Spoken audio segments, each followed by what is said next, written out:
வணக்கம் and welcome to Kamal's அடுப்பாங்கரை.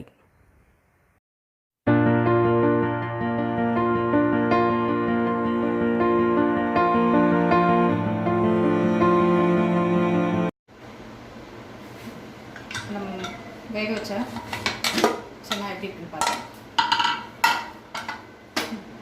நான் வந்து தண்ணி முளை கட்டினதுனால தண்ணி வேஸ்ட் பண்ணக்கூடாதுனால கரெக்டாக நான் தண்ணி வச்சேன். அதனால் இவ்வளோ தான் தண்ணி இருக்குது. நல்லா வெந்திருக்கு.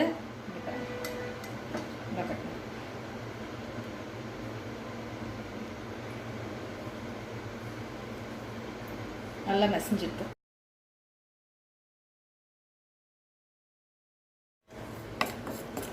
ஒரு பல்லு தேங்காய் எடுத்திருக்கேன். அதை அப்படியே கொஞ்சம் நல்லா வதக்கிட்டு இந்த மாதிரி பொடிசாக கட் பண்ணி எடுத்திருக்கேன். கட் பண்ணிவிட்டு அதை அந்த எண்ணெயிலே கொஞ்சம் வதக்கிக்கலாம்.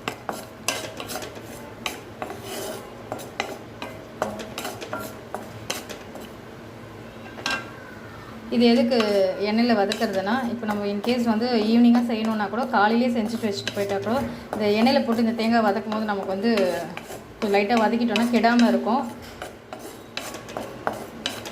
லைட்டாக அந்த சூடில் லைட்டாக அந்த கடாயில் இருக்க அந்த சூடே இதுக்கு போதுமானதாக இருக்கும். ஸோ இப்போ நம்ம ஆஃப் பண்ணிடலாம். இதுவும் காஞ்ச மிளகாவும் போட்டு அரைச்சிடலாம். இப்போ நம்ம வறுத்து வச்ச 3 காஞ்ச மிளகாவை எடுத்தாச்சு. அதோட காம்பு எடுத்துட்டேன் நான். இவங்க ரெகுலராக சமையல் பண்ணுறவங்களுக்கு இதுக்கு எல்லாமே தெரிஞ்சிருக்கும். ஏன் நான் இப்போ அது காம்பு முதல்ல போட்டு வறுத்தேன்னா, நம்ம கிள்ளிட்டோன்னா நல்லா காஞ்ச மிளகா நெடி அடிக்கும், ப்ளஸ் மேலெல்லாம் தெரிக்கும். ஸோ அதனால் அது பண்ணுறேன். இது மேபி பிகினர்ஸ் யாராவது இருந்தாங்கன்னா அவங்களுக்கு அது யூஸ் ஆகும். ஸோ இப்போ அதோட தலையை எடுத்தாச்சு. இதுவும் தேங்காவும் ஜஸ்ட் இந்த காரத்துக்கு கொஞ்சம் மெர்ஜ் ஆகிறதுக்காக ஜஸ்ட் ஒரு சிட்டிகை உப்பு இதை போட்டு மிக்சியில் கொஞ்சம் குறைன்னு நம்ம அரைச்சி வச்ச 3 காஞ்ச மிளகா, ஒரு பத்தை தேங்காய் சரியாக இருக்குது. ஸோ இப்போ இதை சுண்டல் ஆட் பண்ணிடலாம். இது எப்படி இருக்குன்னு பார்க்கலாம். இது இந்த மாதிரி அரைக்கிறதுனால என்ன யூஸ்னா, நம்ம மார்னிங் இந்த சுண்டல் செஞ்சு ரெடியாக எடுத்து வச்சுட்டு போயிட்டோன்னா கூட ஈவினிங் இது சர்வ் பண்ணுறதுக்கோ இல்லை ஈவினிங் நம்ம சாப்பிட்றதுக்கோ பசங்களுக்கு கொடுத்து அமிச்சதுன்னா கூட நமக்கு இது நல்லாயிருக்கும். இது கெட்டு போகாது, நல்ல வாசனையும் நல்லா கொடுக்கும். இதுக்கு வாங்க நம்ம ரெகுலராக தாளிச்சு கொட்டுற விஷயத்தை பண்ணிடலாம். நம்ம சுண்டலுக்கு 1 டேபிள் ஸ்பூன் ஆயில் விட்டுடலாம்.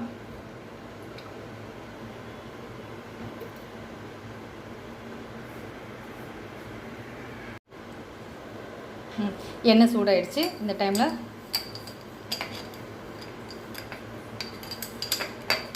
ஒரு 1/2 டேபிள் ஸ்பூன் கடுகு சேர்த்துக்கலாம்.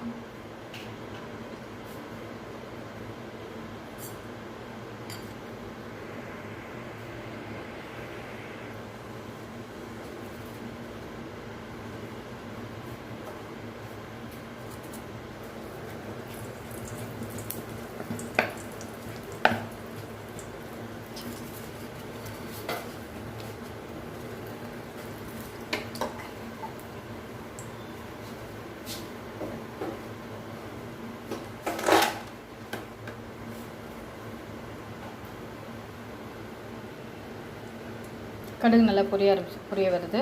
இந்த டைமில் கருவேப்பிலை சேர்த்துடலாம்.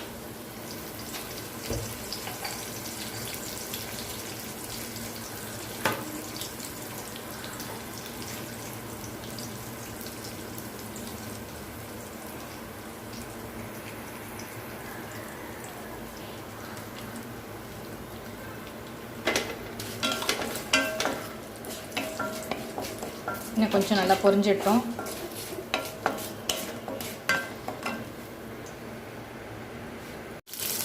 சென்னாவை ஆட் பண்ணியாச்சு.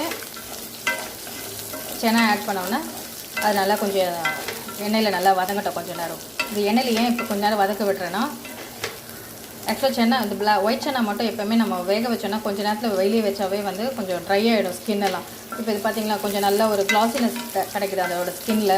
அந்த டெக்ஸ்சர் கொஞ்சம் நல்லா இருக்கும், ப்ளஸ் ட்ரை ஆகாமல் இருக்கும். டேஸ்ட்டும் கொஞ்சம் அந்த ஈரப்பதத்தோடு அதை மெயின்டைன் பண்ணுறதுக்காக தான் இது கொஞ்சம் எண்ணெயில் கொஞ்சம் பொரிச்சு எடுக்கிறேன். இது பொரிச்சோடனே ஒரு 2 மினிட்ஸ் இருக்கட்டும். 2 மினிட்ஸ் கூட இல்லை, ஒரு 1 மினிட்.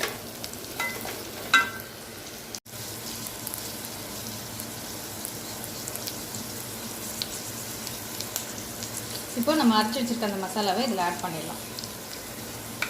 நான் ஸ்விட்ச் ஆஃப் பண்ணிவிட்டேன். ஸ்விட்ச் ஆஃப் பண்ணிவிட்டு இதை ஆட் பண்ணிக்கலாம்.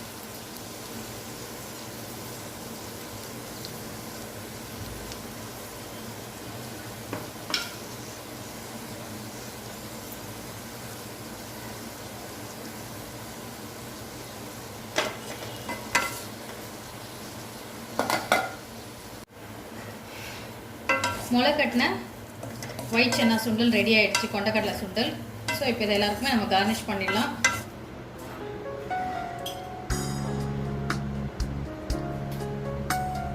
இப்போ நம்மளோட சுவையான முளைக்கட்டின கொண்டக்கடலை சுண்டல் ரெடி ஆகிடுச்சு.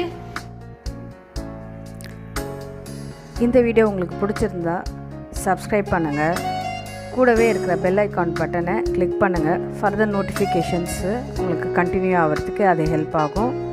உங்களுக்கு இந்த வீடியோ பிடிச்சிருந்தா லைக் பண்ணுங்கள்.